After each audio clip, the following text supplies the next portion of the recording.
And what I've come to observe is that we have deep collective trauma around power and leadership and politics and governance.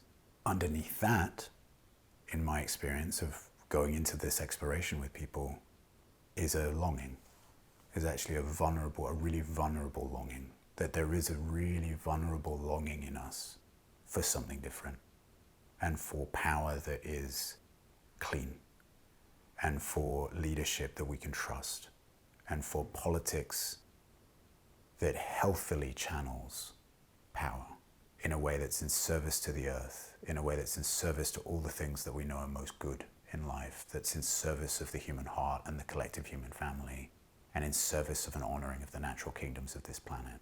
That there's a deep but very vulnerable longing. Welcome back to the Max Hack podcast, where we awaken together and share our greatest gifts for the world. My guest today, welcome back, Jon Eden Khan. It's wonderful to record this third podcast, and today we are speaking about global politics and spirituality. And Jon is creating and running a global political party. So, Jon, please tell us, what is Singularity? Sure, yeah. So I can already imagine, just in you saying a global political party, I can feel the potential charge that comes up for people, and I want to speak into that. But just to begin, I'd say, yeah, Singularity is the beginnings of a transnational political party that's working towards global governance sourced in the inherent unity of all life. So just from saying that, we can begin to tune into this being a radically different kind of approach to politics and leadership and governance. And because what do you see now in the world? Yeah. Maybe as a meta level overview. Yeah, well, I see paradigms of intense separation, schism, hyper-individualism, materialism, tribalism, politically as well as socially, economically, culturally.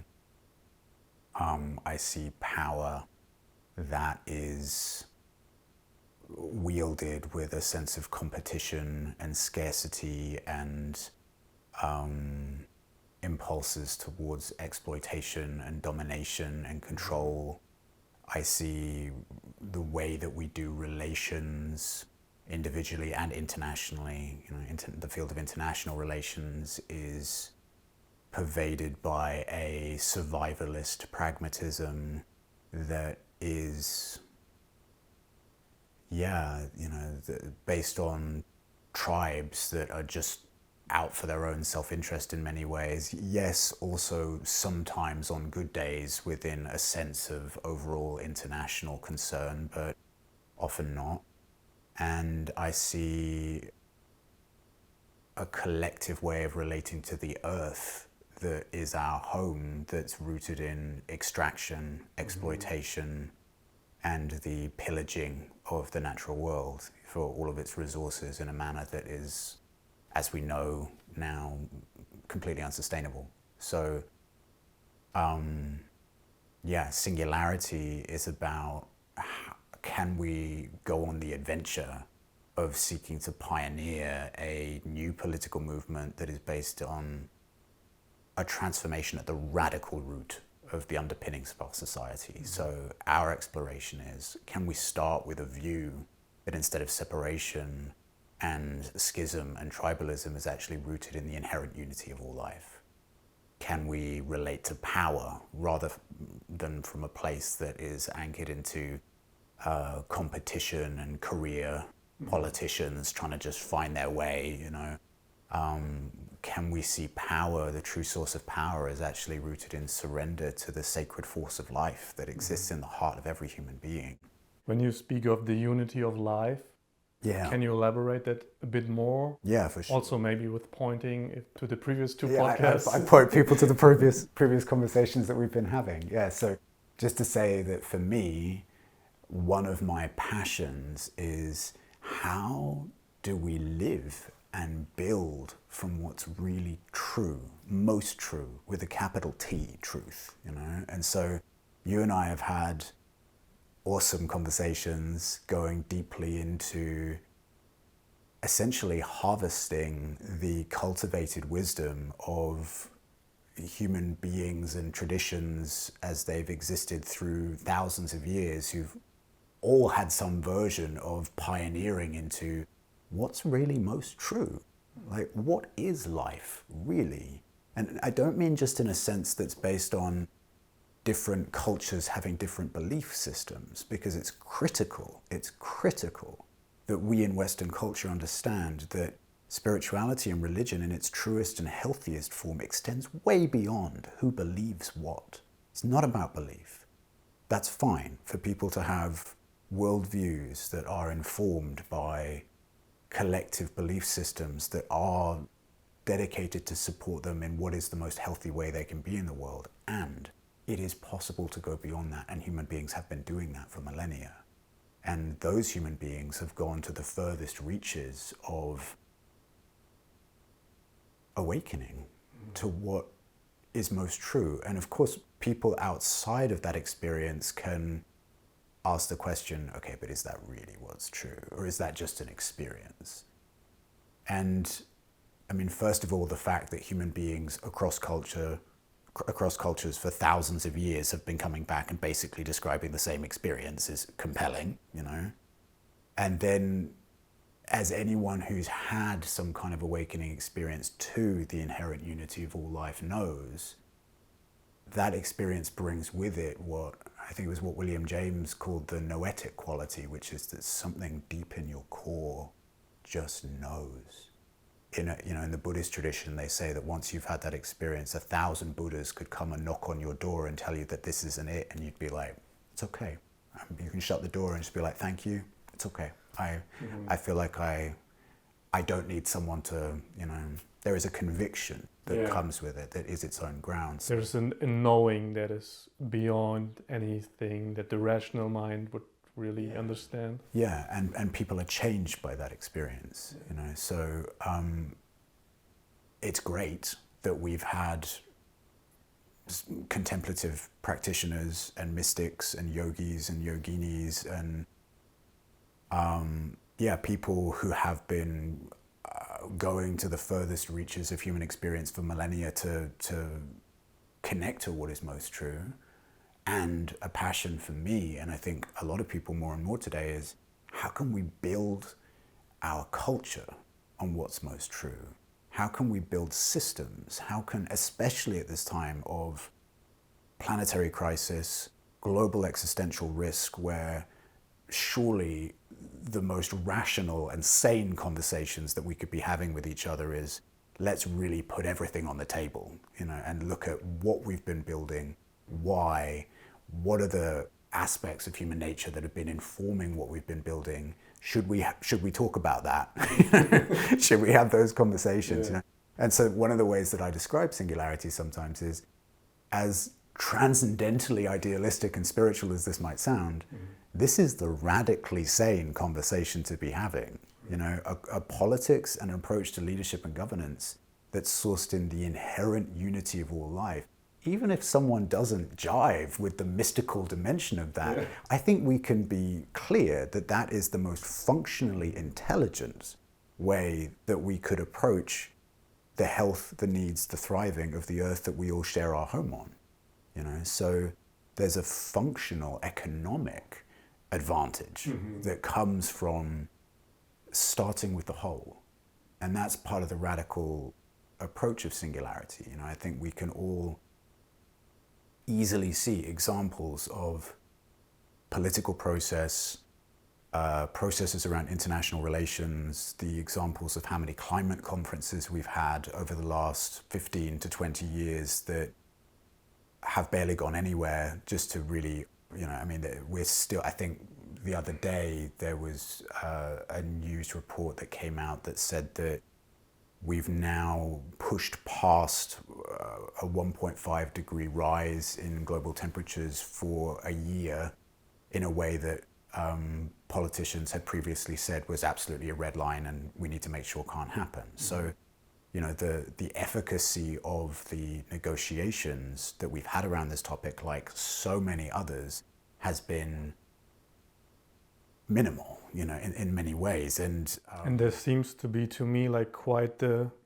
like every country tries to look good with like their statistics for like going green in a way, but like Europe wants to have like all the EVs, but it doesn't matter like where the raw materials come from, because like the dirty stuff of that might happen in other countries, so they don't have to put it in like their statistics. And yeah, absolutely. there's like this like really, I guess, like more like ethnocentric, country-based thinking about it. Yeah, absolutely. And that's why what's needed is a paradigm level change in how we're approaching navigating the major issues of our time, so that, you know, what we see in the processes of international relations, climate conferences, navigating geopolitical issues, we see nations who are representing their own self-interest, you know, and on a certain level, it's really understandable, and it's within the remit of the role for political representatives to do that. That's their job. Their job within the current paradigm is to represent the self-interests of their nation, you know.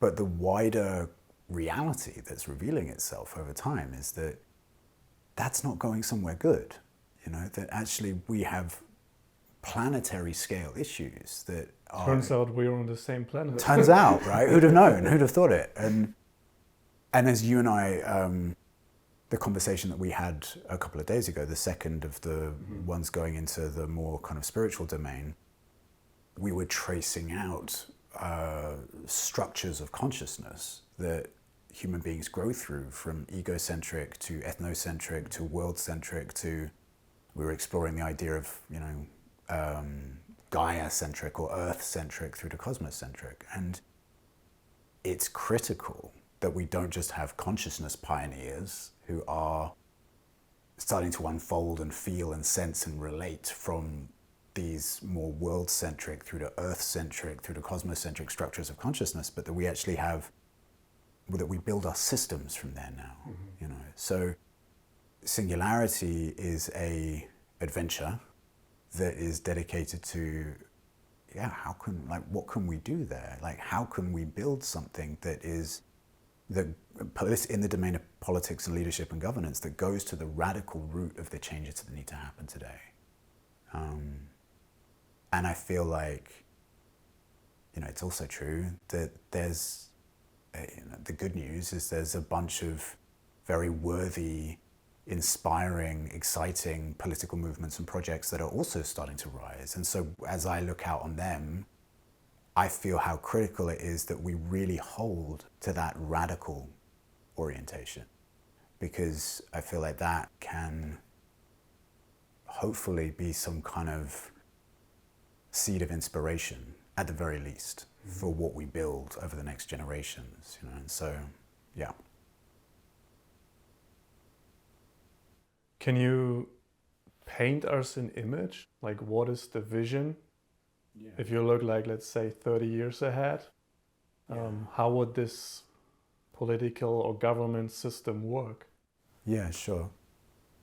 So first of all, imagine with me, Max. Imagine if we had Singularity representatives who had gained political power and influence in multiple nations simultaneously, enough nations, that there was a new dominant ethic of the way that human beings navigate power and leadership and governance on the planet, so that it's sourced in the inherent unity of all life, power as really sourced in the sacred force of life in the core of us all, in an ethic of international relations that's based in love, proactive, mature love, sourced in a sense of the unity of the human family, and in a way of relating to the earth and land that is based in non-ownership and a stewarding and respect for the inherent abundance of the earth. that that's their ethic, yeah, and that we start to have representatives of singularity that have gained positions of influence and political power in multiple nations simultaneously, enough nations, let's say by 2050. Sometimes I say with Singularity, we are working towards global governance sourced in the inherent unity of all life by 2050. Mm-hmm. So we're just over 25 years out, for that. So yeah, to me, that's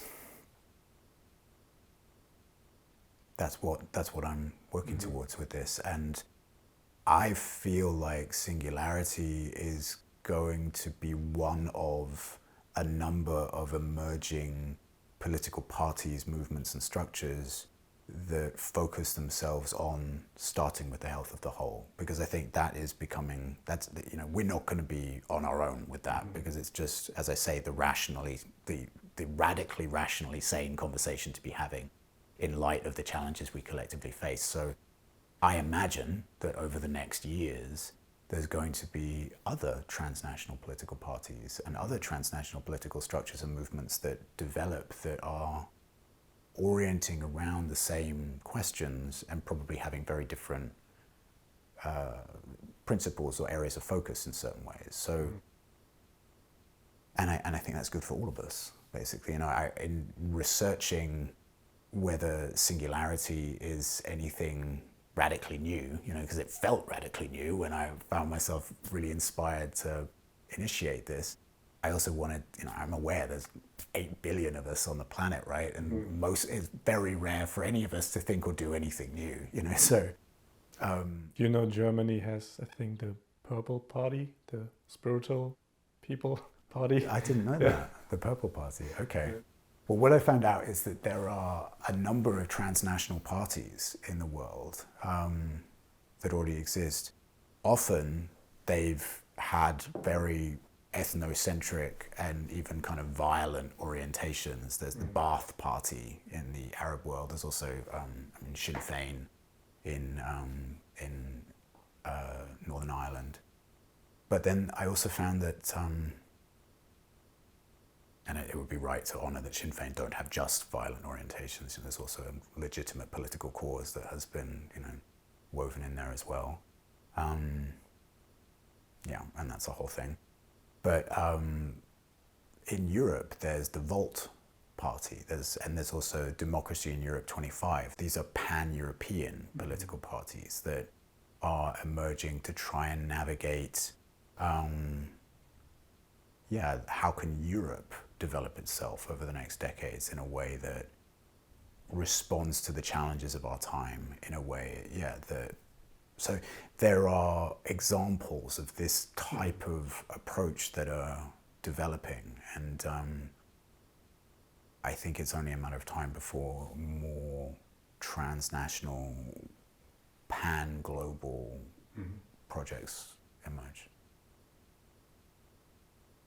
I guess a common question that you get, and I also spoke with some people about Singularity, and I got that question as well, a common objection would be, the more we centralize the government, what we see also in EU, is that the easier it gets hijacked by lobbyists, by the 0.1% interests versus the interest of all. How would you avoid that in Singularity? That it's not captured by the shadows of the people. Yeah. These are really important and good questions. And so I want to respond with 2 points. And the first is not directly to that. So bring me back to that if I veer off, because I want to address that point. But the first is I just want to address that it's been my experience in developing this work so far that whenever I have spoken to people about it, very often there is a cynicism that rises. And very often there's the moment that we start to talk about a radically new approach to politics, very often there's a cynicism and a coldness and a hardness that starts to come up in people. And I remember when I feel I was probably pretty naive when I first launched this project, because I didn't I didn't draw enough on my own self-awareness about how much this had worked me to get to the point where I was willing to take a public stand for this. And so in my naivety, sometimes I felt like, wow, well, this feels such an incredibly good idea to me. I'm sure it's going to feel like such an incredibly good idea to so many other people. And then when I started to really bring it out, I was surprised by how much resistance there was. And I've had a whole journey of running events and going into deep areas of exploration with people around that resistance. And I feel it's really important to speak directly to it.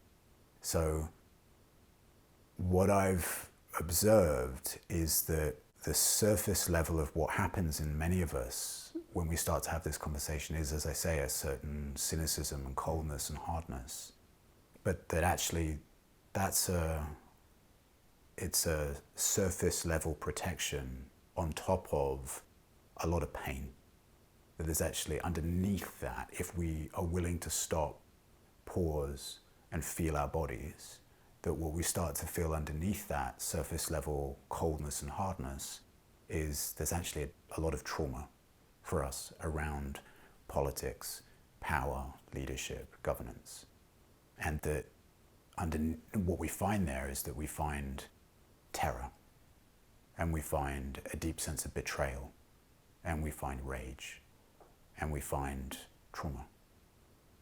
And those are very difficult to be with, those feelings. And for many of us, I mean, one of the main areas of development for people on a spiritual path is just the ability to be with, to have enough presence, to have enough freedom, to be able to be with the trauma that lives in us about so much of life. And what I've come to observe is that we have deep collective trauma around power and leadership and politics and governance.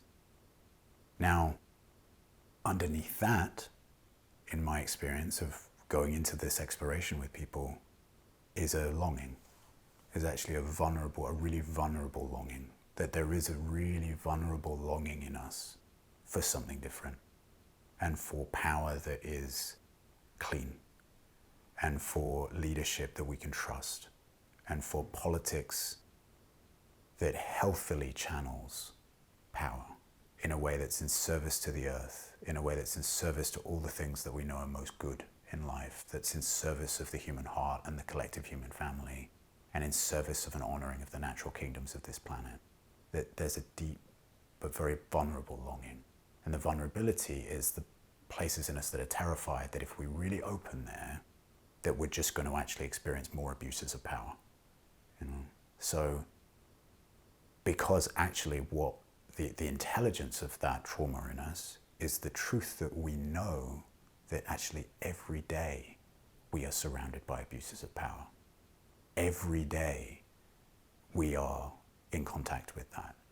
And that's even those of us who live in the incredibly privileged positions of liberal Western democracies, where we have so many freedoms, and yet still we're aware that we are surrounded by regular, normalized corruption and abuses of power. And that's not even to begin to speak about the vast numbers of other human beings in the world who are living in political circumstances that involve so many other kinds of abuses of power. So just to name that, it's important in my view to name that, because I imagine anybody watching this will probably be able to feel that rise in them. Perhaps what they feel is that layer of the cynicism that comes online, like, who's this guy? Like, what's he, what's his angle? What's his agenda? Like, what's he trying to get? What's he, and maybe some people can feel underneath that also the vulnerability. And my hope and my request for anyone feeling any of that is, can you also try and feel if you also have that vulnerable longing? Like, if you also have that vulnerable longing for us to build something that really is healthy, that really is connected to the deepest in us and the deepest between us and the greatest honoring of the earth, because that's where I'm coming from here. And that's where I say that for me, I feel like I probably could have had a bit more self-awareness when I was launching this project, to look at the work that it had taken in me to get to the point, to go through those layers and get to the point where I was willing to take a public stand for this. Because, yeah, I had my own resistances that I moved through, and, you know, I'm going to go down another little by-road before I come back to your question. But for me, the development of Singularity as an idea was like Inception, the movie. You know, like you've seen Inception, and they, you know, go into dreams and seed ideas and so on. And basically where this came from in me is in, I think it was 2017, I had a dream. And in that dream, it was like a voice of guidance said to me, you are supposed to start a transnational political party. And I woke up in the morning and I thought, well, that felt clear, and I have no idea what that even is. I don't even know what that is, you know? And but I know what clear guidance feels like. You know, I know what clear signal feels like of when I receive something that feels like that's worthy of me paying attention to that. And so my process with it was, well, I don't really know what that is. I don't really understand what that is, but it did feel like clear signal. So I trust life, that I'm just going to put this on the shelf in my inner awareness. And if life wants me to understand more about what that is, life will help me understand more, you know? And then for the next years, every 6 months or so, I would kind of take it off the shelf and I'd sit and meditate and kind of just try and tune in. Is there more that I'm supposed to understand about what this might be, you know? And for about 3 years, there wasn't a lot that came through. And then it was 2020 where it was when the pandemic really started to rise, that there was like a flood that started to come through, and actually a huge amount of inspiration and a sense of, oh, actually I can start to see more and more what this wants to be. And another thing which I feel is really helpful, and it's important for me to say whenever I'm talking to anyone about this, is I don't know what I'm doing. I do not know what I'm doing. I'm listening, and I'm in a continual process of listening and letting my best alignment with this work reveal to me and the other people now who are standing with me in it what this wants to be. I wish the normal politicians would have that honesty, that they don't know what they're doing. Yeah. I think that would be healthy, because actually I think probably for all of us what's most healthy, I think it's important to honor where people do know what they're doing, you know, because there are people who've cultivated all sorts of expertise. There are definitely dimensions of my life where I think I know what I'm doing, you know, and I do have a certain level of standing and experience that feels like it informs my capacity to confidently maneuver navigating. And especially when we are seeking to be in service of these much larger questions about how can we rightly be on this planet. How can any of us truly know what we're doing? You know, it's like there's a different kind of action where I feel like, I mean, there's people with all sorts of experience internationally, politically, diplomatically. Yes, I want to listen to those people. And I feel like there's also an important way to go forward where we're listening to something else reveal itself, you know. So anyway, back to your question around centralized power. And how to avoid corruption and shadow. Yeah. So I think what's important to address with that question is, first of all, we don't trust power. That's at the heart of that question. And we don't trust power because we have so many examples of the abuse of power. And so, you know, that's even encapsulated, I think it was, what's his name, Lord Atkin,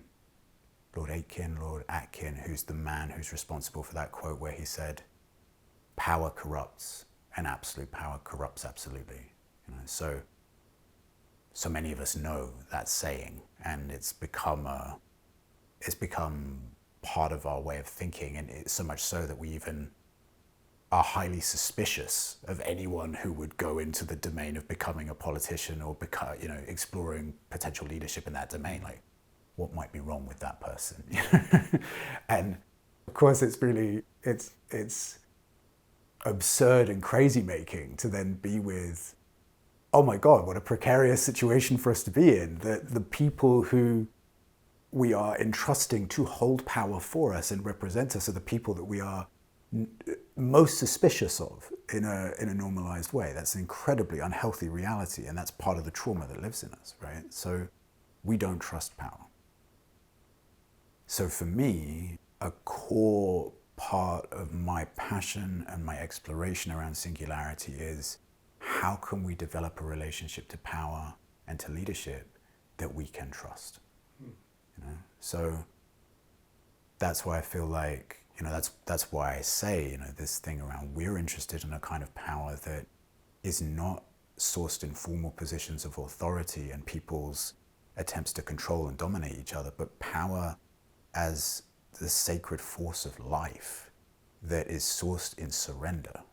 That actually leadership and holding power, we need a radical evolutionary update to our understanding of what it means to lead and what leadership is.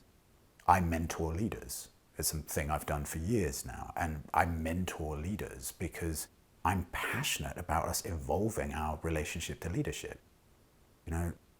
Leadership does not just require expertise in a particular domain, so that if you're a leader if you're a finance minister, that you know a lot about finance. That's great if you do, but leadership requires a fundamental human transformation. I'm good friends with my friend Bob Anderson. Bob Anderson is known sometimes as the Ken Wilber of the leadership theory, assessment and development world. What Bob has done with his organization, the Leadership Circle, is develop approaches to leadership assessment and development that are now at the cutting edge of some of the largest corporations and companies in the world. And what that work and all the other incredibly worthy and wonderful work like it are showing is that leaders are made. Yes, there's certain traits that human beings can be born with, but leaders, to be a really effective, empowered leader who has a deeply positive impact, not just on the bottom line of the spheres that you're in service to, but on the people and on their development and on our collective vision of how we can live most healthily. That's a developmental process, and something that is known. It's another little dipping our toe into the absurdity of this whole. There are so many profoundly absurd dimensions of this whole area, but one of them, a lot of people in the world of leadership development know that one of the domains of society that remains least touched and least aware of the necessity of leadership development work among their leaders, guess what domain that might be, Max?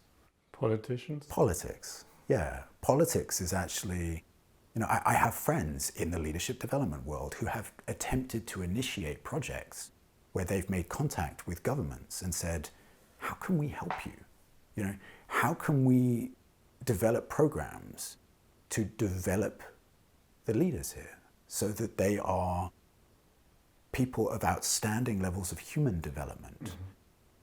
Yeah, at the outstanding levels of human, so their hearts are deeply open, so that they are people who've taken responsibility for and maturely engaged their own trauma work, their own shadow work, their own masculine and feminine integration, their ability to be an embodied, healthy pillar of the principles that they stand for. That's a leader. Yeah, I just had to laugh thinking about some of the European and German politicians that we have right now, where I guess a lot of people are wondering, how is that guy or that person in this position? Yeah. Which then, to me, it often seems like, well, they have been like long enough in the political party. Yeah. They have the influence in the political party, and then they become a minister or a president. And yeah, I guess when you've gone through some personal development, you're looking at these people and be like, oh, interesting. Yeah. And another dimension of this is politics, as is openly discussed by people in politics, has normalized ways that people relate with each other and navigate power.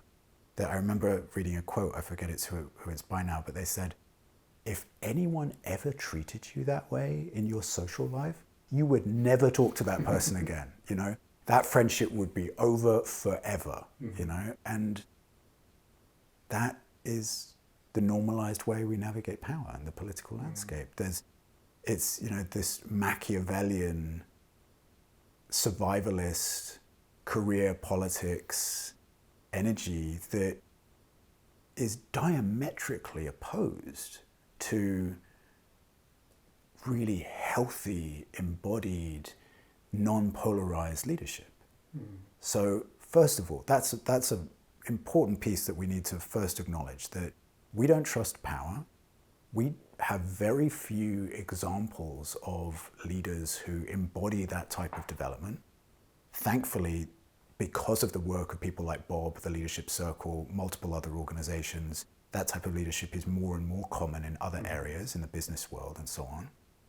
Would you say that Marcus Aurelius is a good example? Yes. As a philosopher, a king? Yes, absolutely. And there are other examples. And this is something that if you ask some of my friends, they will tell you that I love to talk about this stuff. And sometimes they, ask me questions about this stuff because I am, in this room, I have pictures of, I have over there, I have a picture of Akbar the Great. And I have a picture of one of the lion pillars of Ashoka. So Ashoka Maurya was the third ruler of the Mauryan dynasty in Vedic India, and Ashoka the Great, the third ruler of the Mughal dynasty in India in the kind of 1600s or so. Now, these guys weren't perfect, and it's very difficult to find examples of beings who, have been perfect human beings, but to me, they, just like Marcus Aurelius, and there are other examples, Martin Luther King, Nelson Mandela, there are many, there have been beings who have been wielding power from a radically different place and who have impacted culture in ways that, often if you read lists of the greatest rulers in history, Ashoka the Great and Akbar the Great will be listed. Marcus Aurelius will be listed. 600 years later, 1,000 years later, 2,000, 2,500 years later, with some of these other leaders, we remember them. We remember them because they demonstrated something different. So there are examples of power wielded in a radically different way. And at the core of Singularity, or one of the cores of Singularity, is leadership development, the most rigorous, initiatory leadership development. Part of the conversation that you and I were having in these previous two podcasts was about, okay, well, if we recognize that different cultures over the planet have been cultivating extraordinary wisdom around different aspects of human development for millennia, and we can put that together to explore the emergence of a spiritual process of training and development that has never been seen before, how about we apply that to leadership? Mm-hmm. What would be, that's something I've dreamt of and I'm in the process of creating, what would be the most powerful, heart-opening, developmentally catalytic trainings that would be necessary as a culture for those who we are going to entrust to hold power and represent us to move through. And so we've touched on leadership development speaks to the individual dimension of development that is necessary for those that we entrust with power. But there's a whole cultural development as well, which is, what are the cultures of accountability that we demand to set up? Mm-hmm.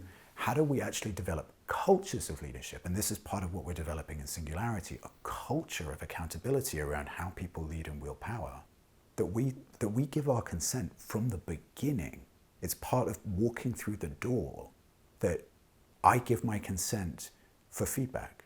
I give my consent to be seen. I give my consent to be held accountable from the beginning, so that if there's ever examples of how it's sensed that I'm wielding power in a way that is out of alignment with what is most good and true and right, that's brought to me, and we set up structures to look at that. So yeah, we have to develop a different way of relating to power, to recognizing that power itself, there is a deeply, politics is just how we choose to channel power. That's my view of what politics really is. Politics is how we choose to channel power, right? And so we can choose to relate to power in a different way. We can choose to channel it in a different way. We can choose to develop our leaders in a different way. And we can choose to set up cultures of accountability in ways that just simply don't seem to exist right now. So then, just another layer. This whole topic around centralized power and decentralized power. Today, there are more and more movements towards decentralized power. And that's right in many ways. There are movements around how can we have more decentralized decision-making processes within communities that don't require a group of often white men in a room by themselves to be making decisions for everyone, even if they are representatives. That's really healthy.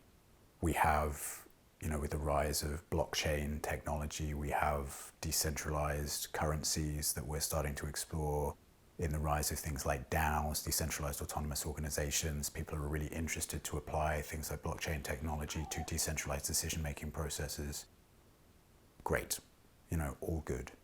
And I think if we are, as we are trying to do in Singularity, willing to go to the radical root of what are we really doing here, it's really important to also acknowledge that part of the impulse towards that type of innovation is that we don't trust power. Mm-hmm. And so a lot of the stuff that's about decentralized power and decentralized decision-making processes comes from, we don't trust ourselves. We human beings are not trustworthy.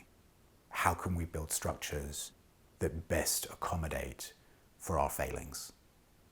Now, I appreciate the care in that orientation, and I am a big yes to decentralized power, as much as I also think it's really healthy for us to have certain kinds of centralized power, because I don't think that actually just decentralized power is going to work. Even if you look at the best approaches to decentralized power which are being developed today, they all actually have centralized elements. And they acknowledge that. People in the whole DAO space acknowledge this isn't actually fully decentralized power. Fully decentralized power doesn't really exist. So there is a necessity for centralized power in some way.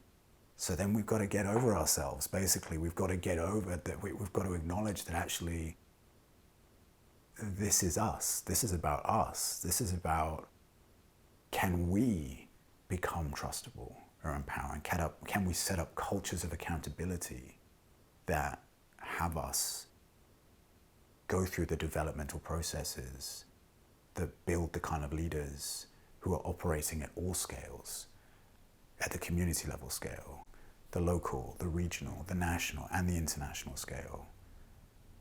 So the radical orientation here, in my view, is how do we clean our relationship to power? And that's a major part of what Singularity is dedicated to. So where do we go from here? What are the next steps for Singularity? How will it unfold? You mentioned the vision is to have, enough leaders globally, but how will it start? As a preparation for this podcast, yesterday I was listening to a podcast I recorded 6 years ago with Daniel Schmachtenberger, and he shared the vision of a prototype city that would be showing a new way of living, how that's possible, a new way of organizing, of relating to each other. So would you say it would work if we start in one city or in one country? How will it unfold, Yeah. Because I guess this podcast will come out and it's not going to be like all the presidents in the world going to be like, oh, that's a good idea, let's do it. Yeah, no, I understand. Yeah, the how, the question of the how.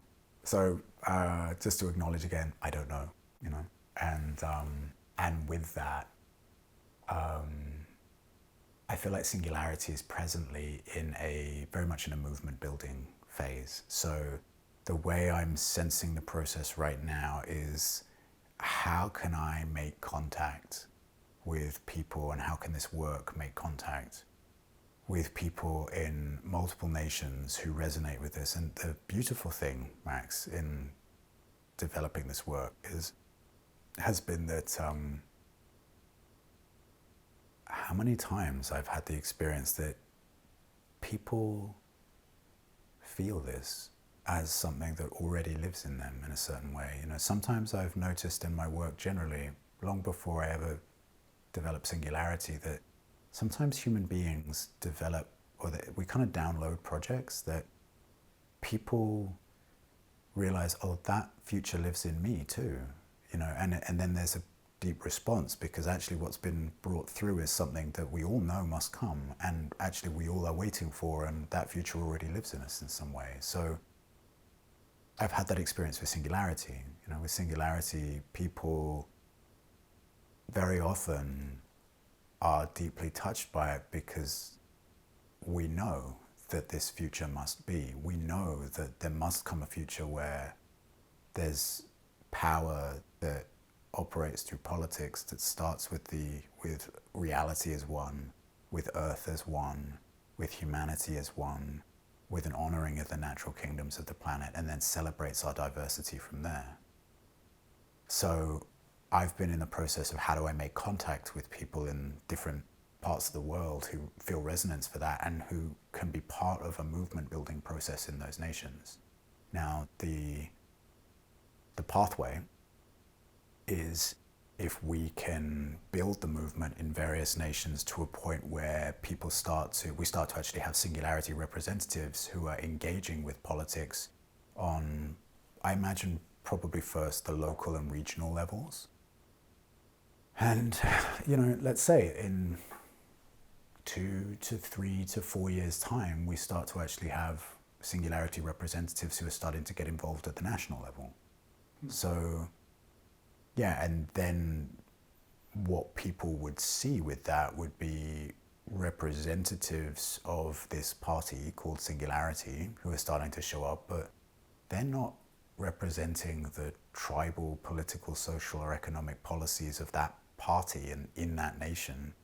They're representing the health and the needs and the thriving of the earth and of humanity as one in its unique needs in that nation. So yeah, the pathway forward is that to movement building first.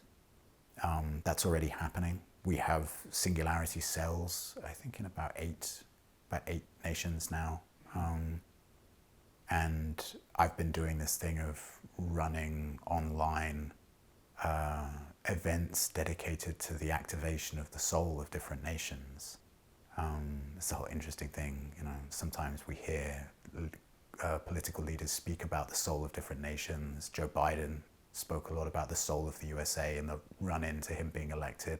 Vladimir Putin, actually, the other day in his interview with Tucker Carlson, spoke about the soul of Russia. And it's an interesting inquiry to be in. And for me, I absolutely understand that there's a very valid conversation about the future and what would be a healthy future or an adapted healthy future for the nation state model. I get that actually so many of our nation states, their borders have been drawn up in ways that have deep colonialist impulses and collective trauma woven into where that border is and the way that it's separated communities and families sometimes and so on. So there's a very important conversation to be had about that and how we respond to that. And I've also been profoundly touched to have the recognition that there is a sacred principle in the heart of every nation that is about what the unique gift of this people and this nation is to the world.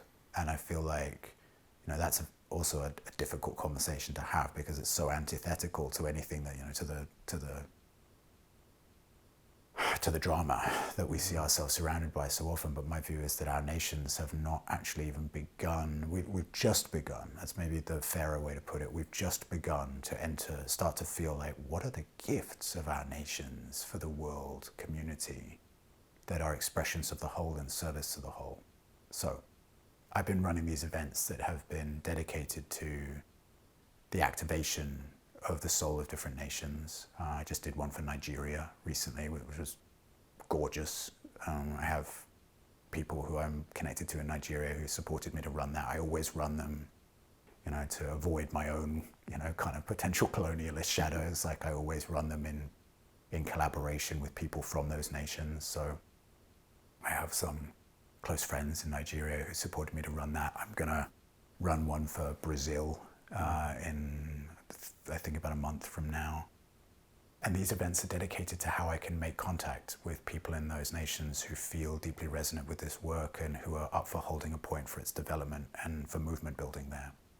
And out of that, the next stage will be for us to have representatives of Singularity that start to get involved in the local, regional, and in time national politics of their nation.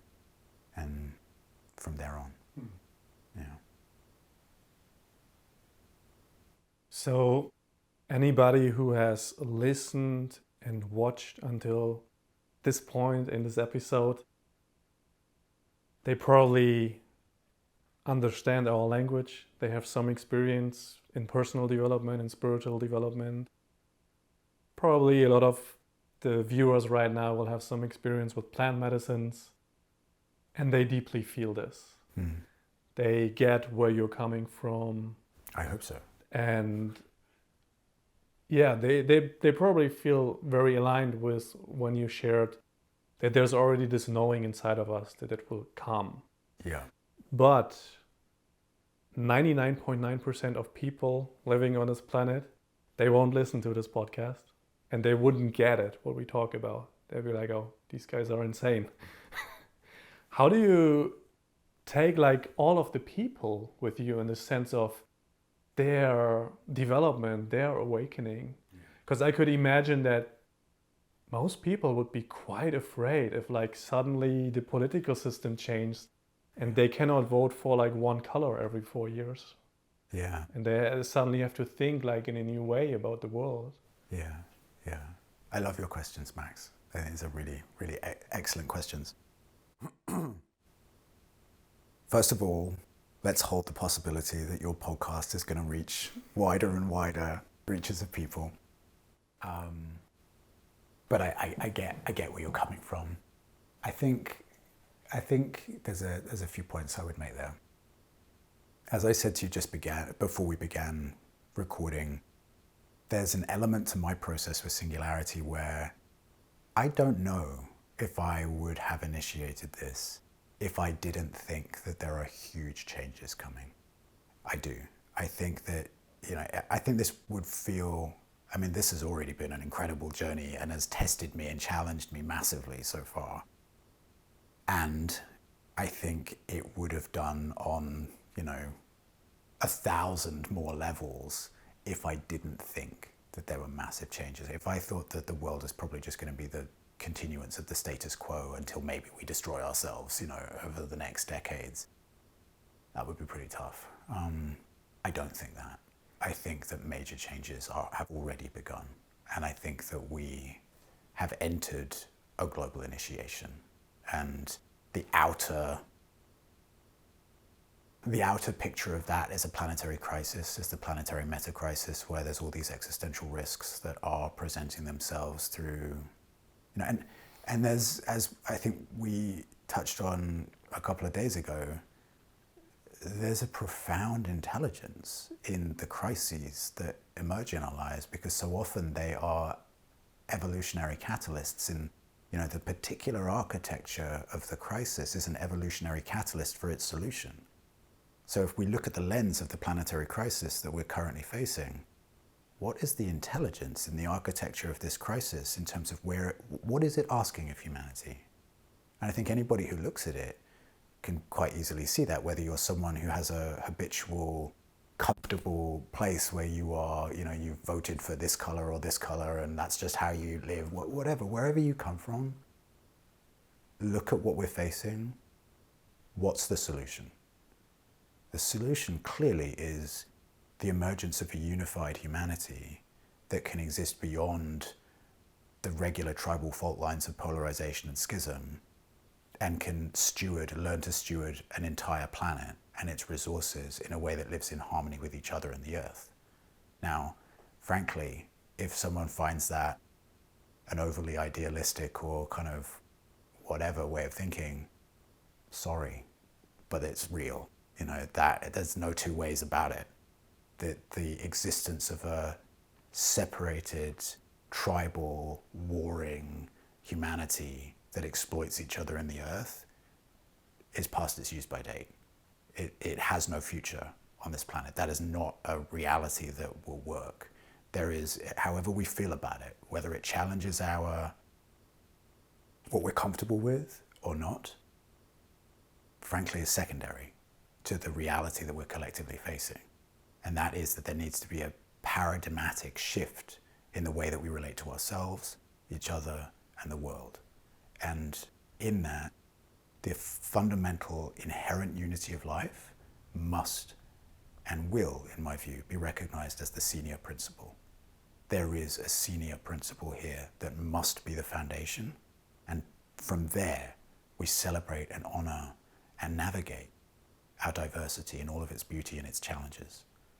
So my view is that however we feel about it, we're all in this together, and this thing is heading in a particular direction, that's not about my agendas politically or, your agendas politically, or whether I like this party or that party. Much bigger than that. It's about life. There's this is my view, there's an evolutionary intelligence and force that is growing all of us, has been growing all of us ever since the earth solidified and 4.5 billion years ago, and beyond that as far as the whole cosmic mystery is concerned. So we are being grown, and the pressures of our time are evolutionary pressures that are demanding the emergence of a new kind of human beings, of a new kind of humanity. And that is not just a question about the higher reaches of our spiritual potential. It's a radically important to address in the most pragmatic, systemic dimensions question that must affect how we do politics, that must affect how we do culture, that must affect how we do our economics. So I have a maybe somewhat uncompromising perspective. Yeah. I guess I hope also people will wake up to this, because I don't see it that most people are aware of this so far. Well, what I would say there actually as well is that a big question for me over the last 15 years has been around the necessity of both bottom-up and top-down change. So bottom-up change is more and more human beings, regular human beings like us, and who also, we're very privileged in many ways, but like more and more human beings just recognizing the necessity and the obvious necessity for change and finding ways to show up and implement that in their lives, right? Bottom-up change.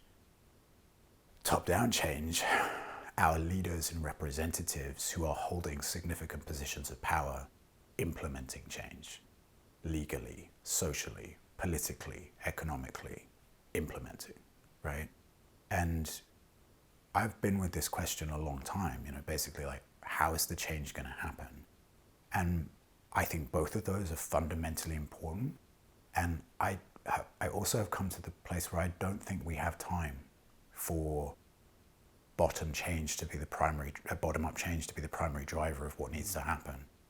I think it will happen, but I actually think the top-down change is probably a bit more urgent. And that's one of the reasons that I'm in this exploration. And it's also one of the reasons that I talk so passionately and I have such a stand for a different way of doing leadership, because that is one of the, that if we can have, I mean, imagine if tomorrow, imagine in a year from now, imagine in 5 years from now, if we had human beings of fundamentally transformative levels of globally inclusive morality, of heartbroken open connection to the single human family, and who were in service of a purpose that was about all of us and could embody that in a clean way. Imagine if we had 50 of those, just 50. There's 8 billion of us on the planet. Imagine if we had 50 of those operating at the international level with real power to implement change. We could change vast amounts, you know. So that's one, I think there's a necessity for us to look into these questions around power, centralized power, decentralized power, how all of these things come together in the most healthy way. How can people support you, support Singularity if they want to join this? Yeah, I appreciate that.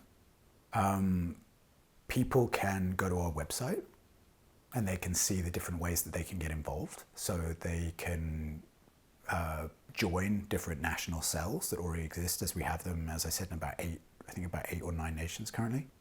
They can also contact me if they feel passionate about this work and they want to explore initiating a national cell in their nation if we don't have one already. They can get involved in certain other ways. We have like an international policy circle where people who are really interested to start to formulate how do we actually create policy positions on the major issues of our time that would apply this different paradigm to how we navigate the environment and the ecological crisis, or our relationship to water, or geopolitical conflicts or whatever. They can get involved that way.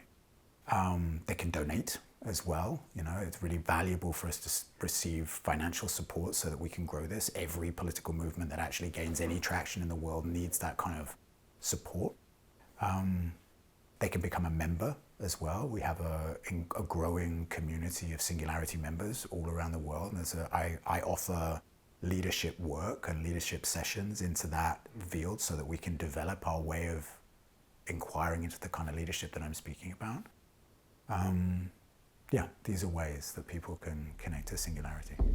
Thank you for watching all the way to the end. If you're interested to learn more about Jon's work, you can check out the link in the descriptions. And you probably like this video that you see right here on YouTube. And I'm sending you much love and blessings. Until next time.